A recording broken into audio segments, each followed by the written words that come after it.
Salut tripeux d'horreur! Samedi dernier, j'ai eu la chance d'aller voir le film québécois Les Chambres Rouges au cinéma grâce à Entracte Film. C'est vraiment super gentil de leur part parce que j'avais vraiment hâte de le voir. Surtout après avoir lu les critiques sorties après sa présentation au Festival Fantasia. Sacré meilleur film du festival! C'est pas rien quand même! Mais est-ce que j'ai autant trippé que ceux qui ont eu la chance d'aller le voir à Fantasia? La réponse dans cette vidéo.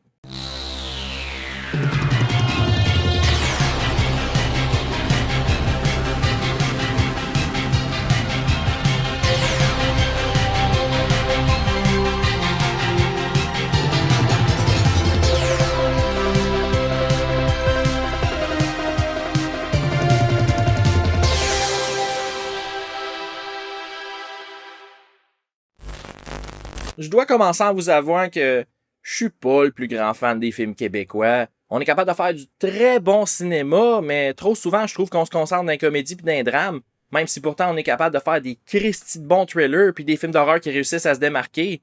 On a juste à penser aux adaptations des romans de Patrick Sénécal, aux films de Robin Aubert, puis à ceux de RKSS.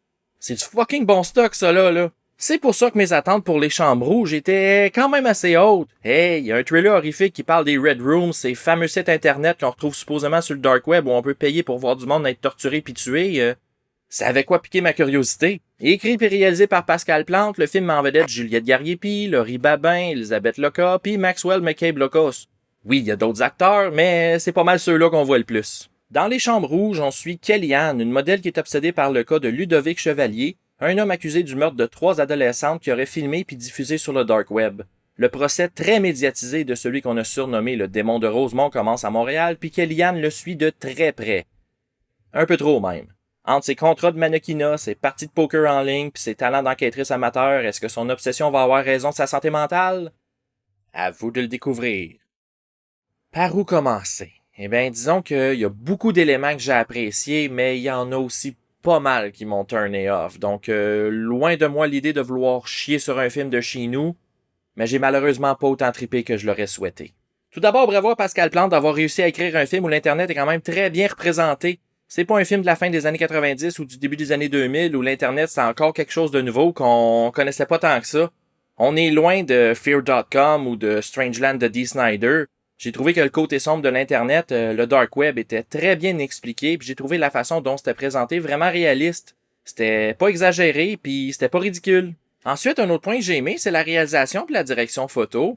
Le film est beau, puis on a droit à de superbes plans de caméra de Montréal la nuit. La ville est aussi vide que la vie du personnage principal, puis j'ai trouvé que c'était une belle juxtaposition.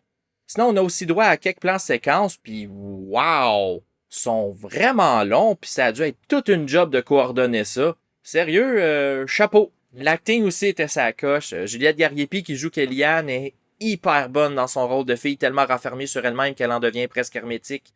Mais pour moi, c'était Laurie Babin qui, au final, s'est retrouvée être la plus attachante des deux.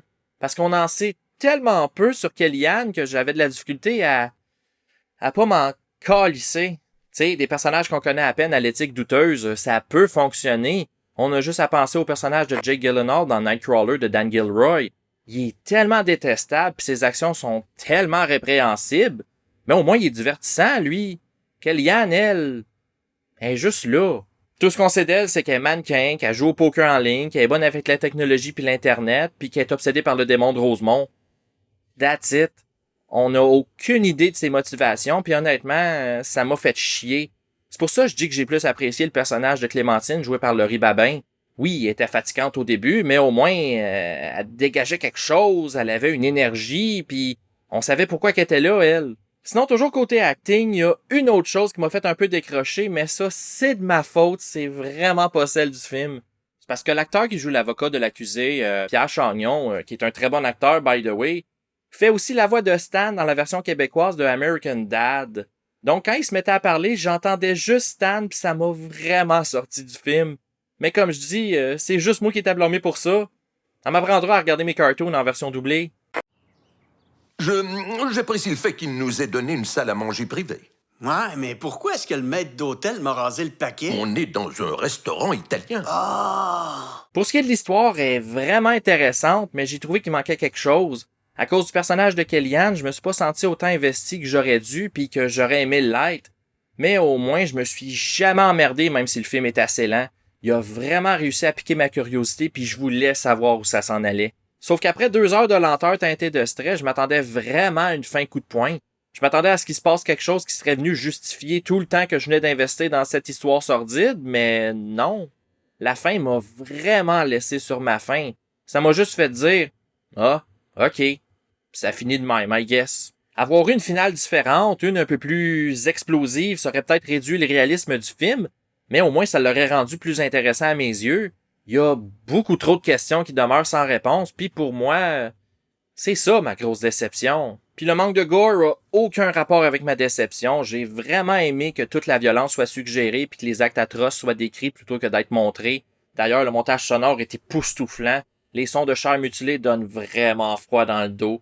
Mais tu sais, gore ou pas, ça n'empêche pas que j'ai trouvé qu'il manquait de quoi pour que je sois d'accord avec toutes les critiques qui décrivent le film comme étant un chef-d'œuvre. J'en ai lu qui comparaient le réalisateur à David Fincher, à Michael Haneke, puis même Brian De Palma, puis non. Je m'excuse, mais non. J'ai vraiment l'impression qu'au Québec, on est tellement peu choyé en film du genre que quand il y en a un qui se démarque moindrement, on l'encense à pu finir. C'est peut-être juste mes attentes qui étaient trop hautes aussi, mais il me semble que tous ces éloges-là sont pas vraiment mérités. Don't get me wrong, c'est un bon film, c'est juste qu'avec toutes les critiques hyper positives que le film a reçues, je m'attendais à beaucoup plus. Quand je suis sorti du cinéma, j'étais pas flabbergasté pantoute.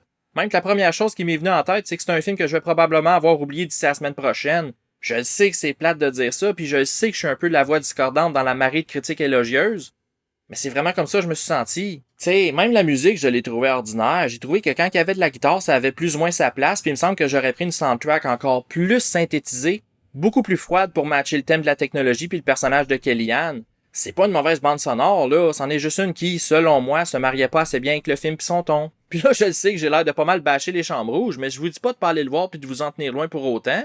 S'il y a bien une chose que je veux absolument pas, c'est chier sur notre cinéma. Tu sais, je suis quand même content de l'avoir vu, même si j'ai été déçu. Si ma critique est aussi sévère, c'est que pour moi, c'était pas le chef-d'œuvre qu'on m'a vendu. J'ai beau avoir été très stressé puis sur le bout de mon siège par moment, j'ai juste pas trouvé que le jeu en valait la chandelle. Mais tu sais, si vous êtes amateur du cinéma de chez nous, de thriller puis de true crime, moi je vous dis, allez le voir puis faites-vous votre propre opinion. Il faut encourager les films d'ici pour qu'on en ait plus de ce genre-là puis qu'on arrête de sortir 56 000 comédies de merde par année.